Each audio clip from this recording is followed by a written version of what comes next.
Bom dia. Hoje nós vamos meditar no Salmo 127. Salmo 127 diz o seguinte. Então, Salmo número 127.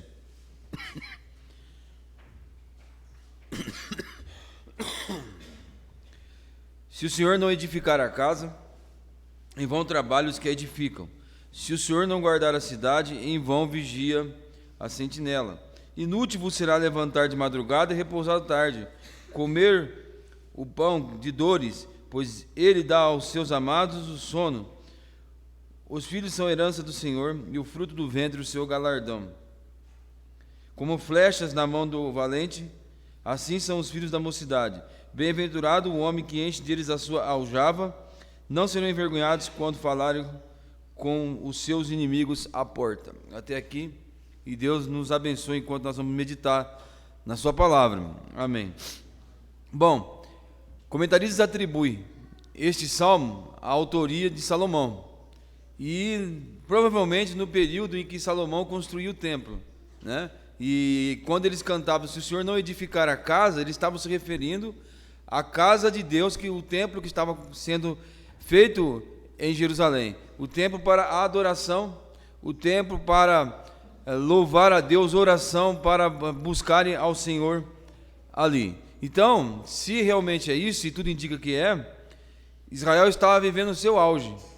Era o período de maior bênção, maior prosperidade que Israel experimentou. Eles tinham como rei Salomão, um homem sábio e que governou o país até enquanto ele dependeu totalmente de Deus, de uma forma muito boa, e o país prosperou, eles ficaram ricos e as nações os admiravam, né?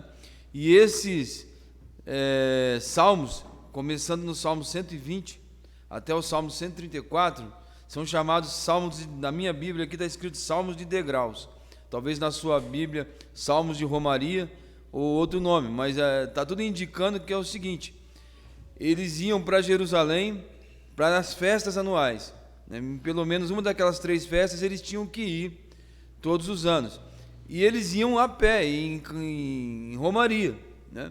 Enquanto eles iam a pé em romaria, eles iam cantando essas músicas. Eles andavam longas distâncias, né? Longuíssimas distâncias, 100 quilômetros, 50, 40 quilômetros em romaria. Então eles iam cantando esses salmos, e esses salmos iam preparando o seu coração, ia preparando a sua mente para a adoração, né, que eles iriam fazer ali na casa de Deus. Então, eles se lembravam de que a dependência deles era totalmente de Deus, né? Que Deus que estava dando tudo para eles. Naquele momento, como nós pensamos que era um momento de grande prosperidade e de grande bênção, de grande sucesso da nação de Israel, eles lembravam que Deus deveria estar em todos os seus projetos, dirigir os seus caminhos, apontando a direção e eles obedecendo para que tudo desse certo, né? Se eles assim o fizessem, eles seriam bem-aventurados. Agora, não adiantaria nada eles terem de tudo, eles terem pessoas habilidosas e edificar a casa, se Deus não fosse com eles. Eles não iriam conseguir desfrutar daquilo. Aquilo não seria para a honra e glória, para louvor de Deus, para a adoração. Agora, nas próprias músicas, hinos que nós cantamos, nós vamos ver que a palavra casa e família se misturam, né? Quando eu estou falando, eu e minha casa serviremos ao Senhor, Josué estava se referindo a ele, seus filhos e sua esposa, né? Então, a mesma raiz de filhos, a mesma raiz de filha, é a mesma raiz da palavra casa. E a casa era um projeto que eles estavam construindo naquele tempo. E nós cantamos aqui, uma das músicas fala que a família é um projeto de Deus. Infelizmente, o tempo foi passando e eles foram se esquecendo que eles deveriam depender totalmente de Deus. E segundo tenho lido, esse salmo também foi usado por eles no período pós-cativeiro babilônico, em que eles estavam construindo novamente o templo e as cidades de Jerusalém, os muros, que estava tudo destruído. Agora o cenário mudou. Quando eles iam, no tempo em que o salmo foi composto, o país era forte, rico, admirável, prosperava, crescia. Eles estavam construindo uma casa magnífica para Deus. Agora, no segundo momento, o cenário havia mudado. A cidade estava em ruína, os muros de Jerusalém todos derrubados, o templo sendo construído. E eles se lembravam o que havia acontecido entre a primeira situação e a segunda situação. Eles se esqueceram de Deus. No primeiro momento, Davi havia deixado muitos materiais para que o templo fosse construído. O rei de Tiro, Irão, também deu muita madeira de cedro para que a casa fosse feita. Então, eles, mesmo tendo todos os recursos, eles não se esqueciam, né, que Deus era que estava edificando a casa. Agora, no segundo momento, eles não tinham recursos, eles estavam perseguidos, eles estavam em um número bem reduzido, mas eles agora renovavam a sua confiança em Deus, sabendo que se eles dependessem única e exclusivamente de Deus, eles iriam conseguir edificar aquela casa para louvor, para adoração a Deus. Agora, isso vale para todos os projetos. E a nossa casa, a nossa família é um projeto de Deus. E nós temos que viver totalmente na sua dependência, né? E se é um projeto de Deus, um projeto tem etapas, passos a serem seguidos. Todos o que foi, temos aqui um engenheiro, tudo o que foi planejado, ele tem que ser seguido, senão vai dar errado. Vai dar errado. Então, ontem à noite nós falamos que não iríamos citar os fundamentos da família, mas iríamos destacar a importância de se observar os fundamentos da família. Mas agora eu gostaria de citar um pouco, né? Então, nós sabemos muito bem, não precisamos até nem ler, mas sabemos que Efésios, sabemos que Colossenses trazem os princípios ali das famílias. E o que a Bíblia diz? Para que o nosso lar seja edificado, como o filho tem a mesma raiz de casa, diz o comentarista que os filhos são os tijolos que vão edificando essa casa para a adoração e para o louvor de Deus. Para que haja a glorificação de Deus e nosso lar seja um lugar de adoração, cada um de nós devemos cumprir o nosso papel e na dependência do Senhor. O que diz a palavra de Deus com respeito, rapidamente, ao papel das irmãs, né? A Bíblia diz: vós mulheres, sede submissas aos vossos maridos como ao Senhor, né? E vamos lembrar que sempre tem alguém observando o nosso relacionamento ali.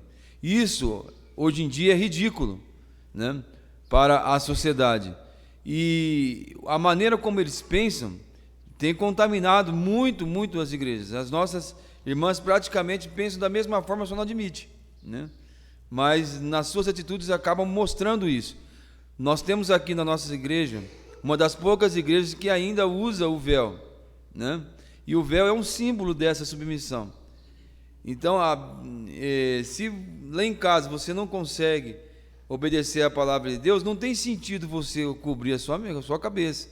Isso passa a ser algo sem sentido. E esse véu demonstra que você aceitou a posição que Deus te deu, que não é de inferioridade, mas é a posição que Deus te deu de ser uma auxiliadora para o marido no lar. Quando nós vamos para os provérbios, alguns estudos marcam bastante a gente. Eu me lembro de uma vez o Warren falando que existe 4 personalidades nos provérbios. Ao observar ali, nós vamos ter a personalidade do sábio, que é o ideal, aquele que conhece a palavra de Deus e pratica. Temos o simples, ou o nécio, o simples, melhor dizendo. Quem que é o simples? Ele desobedece à palavra de Deus porque ele não conhece. Então ele não tem conhecimento. Aí temos o escarnecedor, que é aquele que conhece a palavra de Deus, ele não pratica e ainda zomba de quem pratica, ainda zomba da palavra de Deus. E temos o insensato. Quem que é o insensato? É aquele que conhece a palavra de Deus, mas não pratica. O que diz a palavra de Deus, os provérbios, sobre a mulher insensata? Ele fala da mulher sábia. Ela edifica a sua casa, né? A mulher sábia edifica a sua casa. Mas a tola ou a insensata, o que ela faz? Com as próprias mãos, ela destrói. Então, quando você está dizendo ali, conhece a palavra de Deus e não pratica, você está agindo com insensatez. E, de certa forma, com as suas próprias mãos, você está destruindo o bem mais precioso que você tem. Lembre-se, nós cantamos, vai ficar gravado: o meu maior patrimônio precisa do teu auxílio. E para ser Deus que está na frente da casa, ali nós temos que obedecer os mandamentos de Deus, para que isso aconteça. E o papel do marido. A palavra de Deus diz que o marido deve amar a sua esposa como Cristo amou a igreja e se entregou por ela, né? Para lavar, tendo santificada por meio de água da palavra. Então é uma responsabilidade muito grande que nós temos, de santificar a nossa casa, trazer a palavra de Deus, amar a nossa esposa de uma forma sacrificial. E vamos lembrar que também os nossos filhos estão observando aquilo que nós estamos fazendo, tá? E o papel dos filhos é obedecer os seus pais, é honrar os seus pais, é fazer com que eles tenham orgulho, que eles tenham alegria em observar a sua vida e o rumo que você está tomando. Então, se cada um assumir o seu papel, a nossa casa vai ser um lugar de adoração, a nossa casa vai ser um lugar de proclamar a glória de Deus, um lugar de louvor, um lugar onde Deus será glorificado. Se não for assim, ele diz: em vão trabalham os edificadores, ou seja, inútil, não vai ter serventia. E vamos lembrar que o que Deus espera de nós é que nós possamos edificar uma casa que vai render frutos para a eternidade. Como Moisés foi ensinado, pensar naquilo que vem depois, na vida após a morte, naquilo que é invisível. Esses valores nós temos que transmitir para eles, para que eles possam ter a grandeza também de renunciar os prazeres do mundo e se apegar à palavra de Deus. Não vamos esperar tantos os benefícios aqui neste mundo, mas no mundo por vir. Então, o Senhor vai edificar a nossa casa quando nós estivermos obedecendo a sua palavra. Em desobediência, isso nunca, jamais vai acontecer. Pois ele fala: se o Senhor não guardar a cidade, em vão vigia a sentinela, né? Então, eu estou lembrando bastante, eu sempre lembro das coisas que o Senhor Jaime dizia. Uma vez no acampamento ele diz: anotem aí. E eu não tinha nada para anotar. Ele disse que ia falar uma frase bem importante. Eu falei: então eu vou abrir a cabeça e vou guardar essa frase aí. E ele disse a seguinte frase, eu nunca me esqueci: a segurança não é a ausência do perigo, mas a presença de Deus apesar do perigo, né?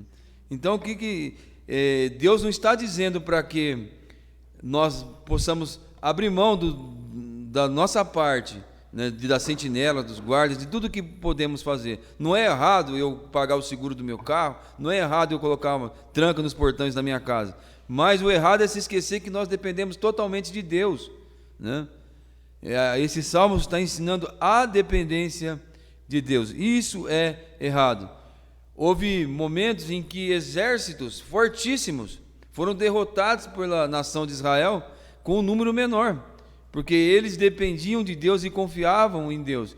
Eu não me esqueço do livro de Isaías, e também está relatado nos Salmos, nos livros dos Reis e nas Crônicas, quando a Assíria vem para invadir Jerusalém, né? E eles tinham um exército muito menor. A nação do norte havia sido totalmente destruída, e a Bíblia fala que era uma enchente que vinha, simbolizava o avanço da Assíria, que vinha como uma enchente e que ia chegar até o nariz de Jerusalém, mas eles não iriam entrar ali. Então, de repente, o rei Ezequias vê a sua cidade cercada por 185 mil soldados assírios. E o povo está desesperado, né? E o povo está amargurado. E os assírios zombavam e diziam para eles assim: que o rei Ezequias não vos engane, ensinando vocês a confiar no vosso Deus. Porque qual é a nação que resistiu ao poder da Assíria? Qual é o Deus que nós não vencemos? Qual é o Deus que nós não derrotamos, né? E o povo estava desesperado, e o rei Ezequias, calado, consultou o profeta Isaías, né? E o profeta Isaías disse: eles não vão conseguir. Então o rei levantou, animou as pessoas e disseram: vamos ter ânimos, com eles está o braço da carne, mas conosco está o braço do Senhor, né? E eles não precisaram lutar. Quando aconteceu, a Bíblia diz que Deus enviou um anjo ali, e esse anjo consumiu com 185 mil soldados assírios. E o Senhor guardou a cidade ali. Eles tinham sentinelas, eles tinham seus guardas, eles tinham seus guerreiros prontos para lutar. Mas Deus pelejou com eles ali. E a Assíria foi vencida às portas da cidade de Jerusalém. Então, eles aprenderam a confiança em Deus. E nós temos que fazer desta forma.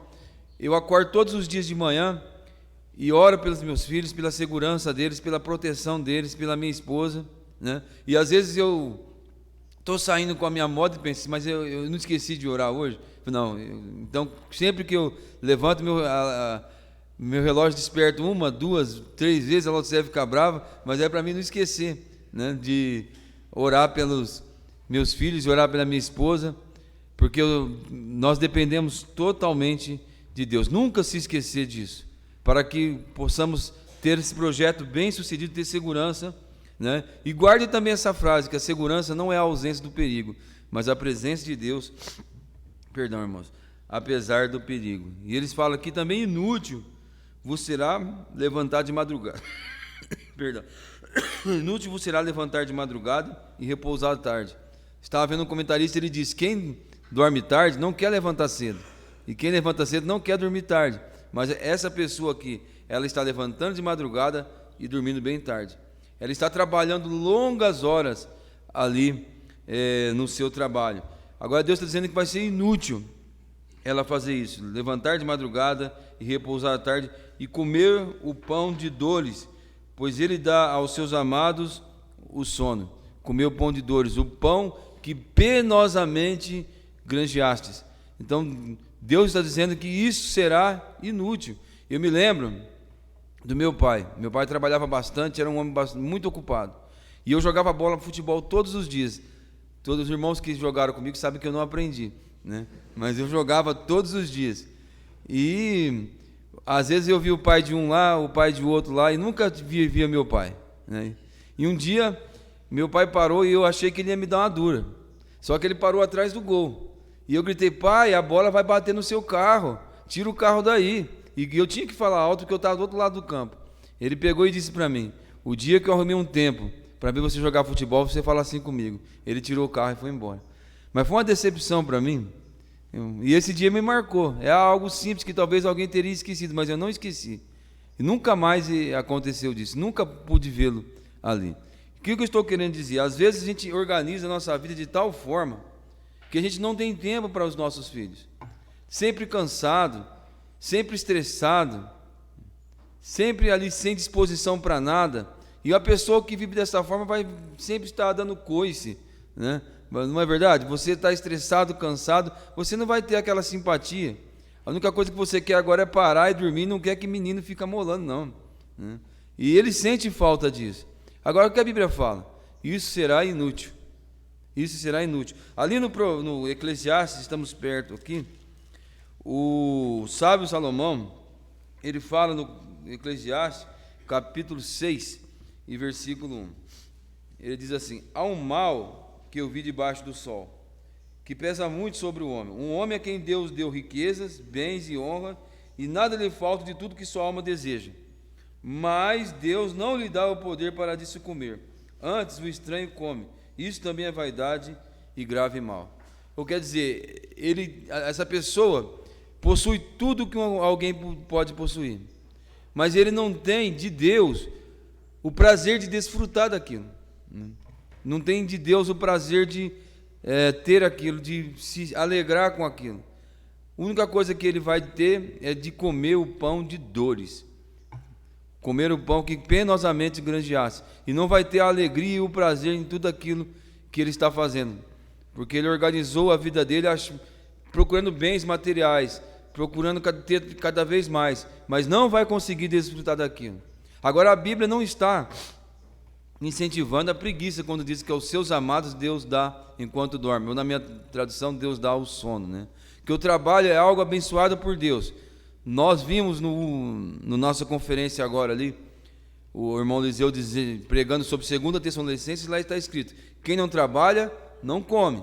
Então nós temos que trabalhar de verdade, mas a Bíblia diz que quem não trabalha, não coma. Até em Efésios está escrito: aquele que roubava, não roube mais, antes trabalhe, fazendo com as suas próprias mãos o que é bom, para que possa ter com que socorrer os que são necessitados. Então a Bíblia nos incentiva a trabalhar. Mas quando nós dependemos de Deus, na verdade o princípio que está aqui é: buscai o reino de Deus em primeiro lugar, e todas as outras coisas vos serão acrescentadas. Então, se a sua vida está um turbilhão, você não tem tempo para nada, você está deixando de desfrutar e de apreciar o teu maior patrimônio, o bem maior que você possui.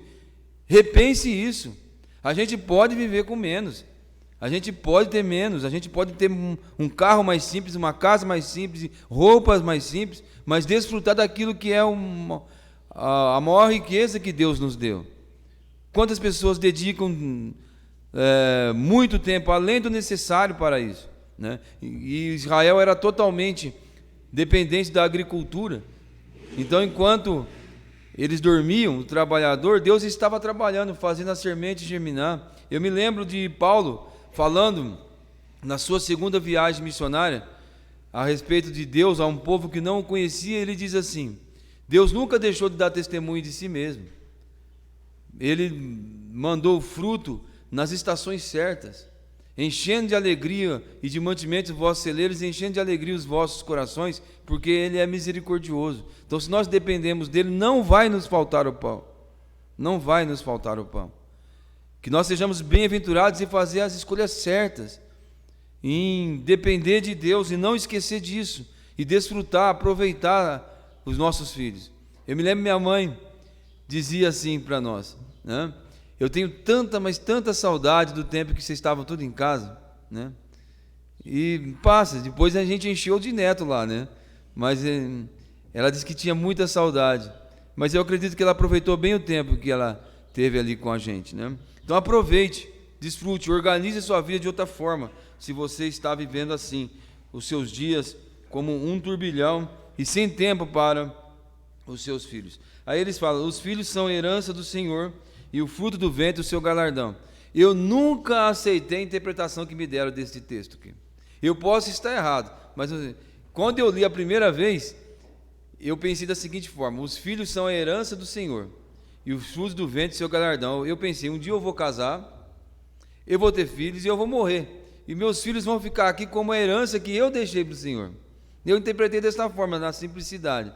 E os irmãos diziam que não, o filho é a herança que Deus dá para nós. Mas eu ainda continuo no meu coração pensando assim, que daqui a pouco eu vou partir, né? Não vou estar mais aqui, e os meus filhos vão estar aqui servindo e glorificando a Deus. É a herança que eu deixei aqui no mundo para Deus, né? E o fruto do ventre o seu galardão. Mas isso vai ser certo, isso vai funcionar se nós criarmos filhos tementes a Deus, se nós criarmos filhos que sejam convertidos, que entregue a sua vida a Deus e que use o seu tempo, os seus dons, os seus talentos, as suas capacidades para louvar a Deus, né?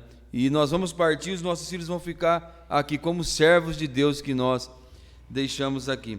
E ele diz o seguinte, que como flechas na mão do valente, assim são os filhos da mocidade, são como flechas na mão do valente. E eu estava lendo 2 comentários ontem à noite antes de dormir. Eu nem me lembro qual dos dois fez essa aplicação, mas eu estava lendo William MacDonald, comentário do Velho Testamento, e o Tesouro de Davi, um livro de Charles Spurgeon, né, que comenta sobre os Salmos. E algum deles diz o seguinte: quando os pais envelhecem, eles têm os seus filhos, que como um guerreiro pode protegê-los, e também pode até levar o sustento, se algum deles assim o depender dos filhos, né? Então, essa mensagem é para os filhos. Honre seu pai e sua mãe também nisso. Porque o apóstolo Paulo diz em 1 Timóteo capítulo 5, que este é dever dos filhos. 1 Timóteo capítulo 5, e diz que se alguém deve honrar o seu pai e sua mãe, honrar os seus progenitores, satisfazendo as necessidades que eles têm, né? Então, 1 Timóteo capítulo 5 fala que se alguém, eu não anotei esse versículo, mas versículo 4, 1 Timóteo 5 e 4, mas se alguma viúva tiver filhos ou netos, aprenda eles primeiro a exercer piedade para com as suas próprias famílias e reconhecer os seus progenitores, porque isto é bom e agradável diante de Deus. E a Bíblia fala que se nós não assistirmos os da família da fé, que nós não assistimos os nossos, nós negamos a fé e somos pior do que gentil e publicano. É nossa responsabilidade, então, olhar as necessidades dos nossos pais. Tem aquela questão no mundo que diz que o filho O pai, né, a mãe, eles criam 10 filhos, mas os 10 filhos não cuidam de um pai e de uma mãe. Eles vão deixando um para o outro. O cristão não deve ser assim. O cristão deve prover as necessidades, honrar os seus progenitores. Porque senão, diz a palavra de Deus, que eles são piores do que gentios e publicanos, né? E esta foi a interpretação que eu vi neste comentário, que os filhos são como os guerreiros que vão proteger com as suas arcos e flechas, e também que vão na caça, eles proviam as necessidades de seus pais. Assim também será conosco. Hoje nós temos a Previdência Social, que ainda assistem as pessoas mais idosas, com uma aposentadoria ou com um BPC ali, mas é pouco. Mas no passado, os juristas dizem que era o pater familias, né? Eram os filhos que cuidavam, que tinham a responsabilidade de cuidar dos seus pais. E ainda são os filhos que têm essa responsabilidade. Mas também, quando ele pensa que os filhos são as flechas na mão do arqueiro, o arqueiro ele pegava as suas flechas aqui na aljava e ele colocava no arco e ele direcionava para onde ele ia mandar aquela flecha. Então eu vejo aqui a capacidade que Deus nos deu para direcionar, para colocar a direção onde nós vamos mandar essas flechas. Então, quando nós ensinamos os nossos filhos a palavra de Deus, quando nós transmitimos a eles o que nós somos, nós estamos direcionando a eles. Nós vamos lançar essa flecha e eles vão na direção que nós demos. E para isso é necessário que nós exerçamos o nosso dever de corrigir os nossos filhos. É algo que tem sido muito falho hoje em dia. Eu estava lembrando da carta aos Hebreus, no capítulo 12. Ele fala assim: que filho há a quem o pai não corrige? No tempo em que o escritor escreveu essa carta, ninguém talvez que ouviu essa mensagem ia dizer: não, aqui todos os pais corrigem os seus filhos. Mas se essa carta fosse escrita para nós, no nosso tempo, estivesse escrito ali: que filho há quem o pai não corrige, a gente ia dizer: o Paulinho, o Zezinho, o Marquinhos, o Luizinho, porque estão entregues ali e ninguém corrige. O Lúcio me comentou comigo que uma vez foi fazer um estudo e um menino subia em cima da mesa, ligava a televisão, derrubava o banco, quebrava os pratos enquanto fazia estudo, e a mãe: para com isso, menino, não faz mais isso não, né? E ele cresceu e deu muito trabalho. Ele cresceu e deu muito. Isso aí, se você não está usando a capacidade que Deus te deu de direcionar, de dar a direção onde você vai lançar esta flecha. A Bíblia diz que nós temos que corrigir os nossos filhos. É responsabilidade nossa, pai e mãe. Nós temos que estarmos unidos para assim fazê-lo. Eu gostaria de convidá-los para ler alguns versículos dos Provérbios. Vamos começar nos Provérbios 13. Isso aqui está muito fora de moda. Agora muitos vão me considerar um pregador atrasado e cabeça fechada, né? Mas é o que diz a palavra de Deus. Veja primeiramente Provérbio capítulo 13, versículo 24. Provérbio 13 e 24. O sábio Salomão diz: o que retém a vara odeia o seu filho. O que retém a vara odeia o seu filho, mas o que ama a seu tempo disciplina, né? Eu me lembro de há algum tempo o Congresso discutiu a lei da palmada e aprovou aquilo lá, né? Proibindo os pais de poder exercer a disciplina para com seus filhos, dizendo que era violência. Hoje em dia, quando nossos filhos nos irritam no último e a gente vai lá e dá umas palmadas, a vara, o chinelo, a gente se sente um criminoso. Não é assim que você se sente? Porque a Laodiceia uma vez estava com o Guilherme no centro ali e ele precisou apanhar bastante. E naquela ocasião ela procurou uma rua vazia e deu uma chinelada nele. Não sei de onde saiu uma mulher dizendo que iria processá-la e denunciá-la e que iria tirar o filho dela, né? Então está fora de moda, mas a Bíblia diz: o que retém a vara odeia o seu filho, o que ama cedo disciplina. E muitas pessoas estão se colocando contra a palavra de Deus. Eu já vi anciãos dizendo que não vale a pena, que isso não funciona mais, né? Que isso já serviu no outro tempo, que a geração de hoje é diferente, né? Ainda provérbio, além do 13, 24, 22 e 15. Provérbio 22 e 15. Eu gosto muito desse versículo. Diz: a estultícia está ligada ao coração do menino, né? Da menina também, né? A estultícia está ligada no coração do menino, mas a vara da disciplina o afastará dele, né? Uma vez me chamaram na escola, o Guilherme estudava, vocês vão saber que o Guilherme foi custoso, né? Eu estudava e eu fui chamado na escola e tinha uma outra mulher observando ele lá, e eu falei, mas o que está acontecendo? Ela falou, não, seu filho está com suspeita de TDAH, acho que fala, né? Eu falei, não, isso aí tem como curar rapidinho, né? Aí eles falaram, não, vai precisar de ajuda profissional. Eu falei, não vou levar não. A Laudicea falou, não, vamos ser uma mente aberta e vamos ver, né? Aí começou, gente, uma correria, várias vezes, toda semana eu levando ele lá, ele conversando, e vai a mulher observando ele, conversando, observando. Então chegou um momento que ela queria conversar com a gente, e dizia, realmente ele tem esse negócio aí. E deu um remédio chamado Concerta, né? O remédio. Receitou esse remédio chamado Concerta, e eu falou, olha, ele tem hiperfoco. Eu falei, mas que troço é esse? Ela falou, o que ele gosta, ele coloca muita atenção. O que ele não gosta, ele não põe atenção. Eu fiquei preocupado quando ela falou isso. Quando foi embora, a Laudicea falou, o que você achou daí? Eu falei, eu estou precisando de um Concerta também. Ou seja, nós não demos isso para ele. Uma caixinha só, eu falei, não, para com isso.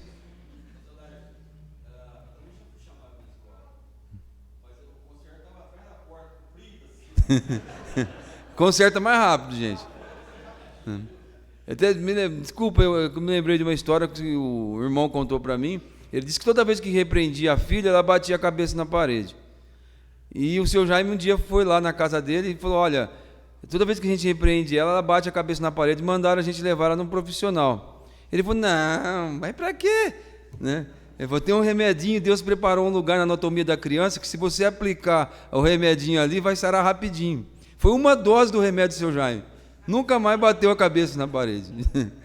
Então, há um tempo atrás, houve uma epidemia de criança dopada, gente. O remédio é tarja preta, não é brinquedo, não. Né? Não é brinquedo. E a gente não pode cair nessa. A palavra de Deus diz aqui que a vara da disciplina vai afugentar a estultice do coração da criança. Né? Então, vamos observar o que a Bíblia diz. A Bíblia é o nosso guia. A Bíblia traz os fundamentos desse projeto de Deus chamado família e chamado casa. O que o Senhor Jesus disse lá no Sermão da Montanha? Por que me chamais Senhor, Senhor, e não fazeis o que eu mando? Então, aquele que ouve minha palavra e cumpre, será comparado ao homem que edificou a sua casa sobre a rocha. E veio a tempestade, veio os ventos, sopraram contra aquela casa, subiu os rios, e transbordaram, e a casa ficou firme.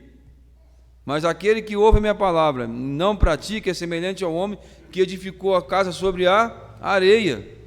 O que aconteceu? Veio o vento, subiu os rios, bateu contra aquela casa, e Jesus disse que foi completa a sua ruína. Foi completa a sua ruína, não sobrou nada. Então vamos obedecer aquilo que a palavra de Deus diz. E por último, Provérbio 29, 15. Isso aqui é muito sério. Provérbio 29 e 15. A vara da correção dá sabedoria, mas a criança entrega a si mesmo, envergonha a sua mãe. A criança entrega a si mesma. Você não faz nada. Segue a vida. Deixa ela fazer o que ela quer. Ela vai trazer vergonha, vai trazer desgosto, vai trazer tristeza aos seus pais. Então, esses versículos aqui são muito claros. Não estão desatualizados. Estão atualizadíssimos. A nossa geração precisa disso. Essa geração é diferente? A gente trata eles de forma diferente. Né? É a responsabilidade nossa. Os 10 mandamentos diz, honra teu pai e tua mãe. Esse mandamento são para os pais. É para os pais ou são para os filhos? O que vocês acham? Esse mandamento é para os pais. Para que os pais tenham a responsabilidade de saber que tem que ensinar os seus filhos a obedecer à autoridade. Desde que de pequeno eles nascem e olham para nós como autoridade. Nós vamos exercer a nossa autoridade sobre eles, e depois eles vão para o mundo, eles vão aprender que a autoridade vem de Deus, que o professor é a autoridade, que o patrão é a autoridade, que as pessoas que vão cercar nossa vida em posição de autoridade, nós vamos ter que respeitá-la. Agora, hoje em dia, as crianças não respeitam primeiramente os pais, não respeita os professores, não consegue trabalhar em lugar nenhum porque está sempre brigando com todo mundo, não respeita o patrão, são um bando de desajustados. E o culpado disso começou lá em casa, quando a gente não exerceu a nossa responsabilidade de determinar a direção em que nós vamos lançar os nossos filhos, né? E para voltar então no nosso primeiro assunto, ele fala: bem-aventurado, feliz o homem que enche deles as suas aljavas. Bom, gente, não tem como, eu acredito que quem estava contra não tem como estar contestando agora, que realmente a Bíblia fala que nós temos que ter bastante filhos, né? Ter mais, temos que nos multiplicar. Desde o começo, a vontade de Deus: enchei-vos e multiplicais, povoai a terra. Para aqueles primeiros pessoas que cantaram esses salmos de romaria, tinha um significado. Agora eu gostaria que você pensasse naqueles outros que estavam usando esse salmo no tempo que a cidade foi destruída. Eles precisavam de povoar aquela cidade, eles precisavam de ter filhos para que os filhos crescessem e defendessem a cidade dos seus inimigos também. Então, feliz o homem, a Bíblia diz: bem-aventurado aqueles que enchem deles as suas aljavas, que têm vários filhos, né? Ele diz: ele não será envergonhado quando o inimigo pleitear com ele à porta. Ele não será envergonhado. Imagine só a situação. Na porta da cidade era onde eles resolviam as questões e os juízes estavam. Então, tinha uma demanda com outra pessoa e o camarada chegava ali com 7, 8 homens grandões, né? E para resolver a questão, quem iria humilhá-lo, né? Quem iria envergonhá-lo ali? Ninguém iria fazer isso. Então a Bíblia diz: bem-aventurado, feliz aquele que enche deles as suas aljavas. Se eu conseguir aumentar pelo menos um menino a mais nessa igreja aqui, eu vou ficar feliz. Tá? Então eu espero que essas simples palavras possam nos trazer grande edificação. Porque a Bíblia diz: se o Senhor não edificar a casa, em vão trabalham os que a edificam. Se o Senhor não guardar a cidade, em vão vigia a sentinela, né? Inútil vos será levantar de madrugada, comer o pão com dores do granjeasse, porque aos seus amados Deus dá até enquanto dorme. Deus está trabalhando por nós. Deus é conosco, né? Que Deus nos abençoe. Amém.